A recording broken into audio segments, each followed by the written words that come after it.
Detajet e reja teknike dhe financiare mbi projektin rrugor Milot Balltren janë bërë publike nga Ministri i Infrastrukturës dhe Energjisë Enea Karakaçi.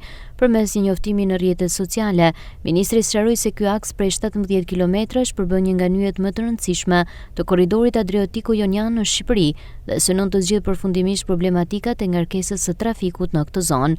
Projekti parashikon që autostrada e re të ndërtohet mbi një gjurmë tërësisht të re, duke mos sënuar infrastrukturën aktuale. Rruga ekzistuese do të vijojë të mbetet në funksion si një rrugë alternative për qytetarët. Sipas të dhënave të prezantuara, segmenti do të përgjigjet parametrave më të lartë të sigurisë dhe qarkullimit rrugor, duke u klasifikuar në kategorinë A.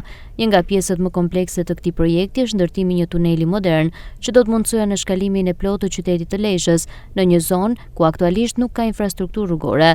Përveç tunelit me 2 tuba, autostrada e re do të jetë e pajisur me një ser veprasharti dhe sisteme teknologjike të avancuara, ku përfshihen ura, nyje lidhëse, rrugë shërbimi për zonat përreth, si dhe sisteme inteligjente për monitorimin e vazhdueshëm të trafikut.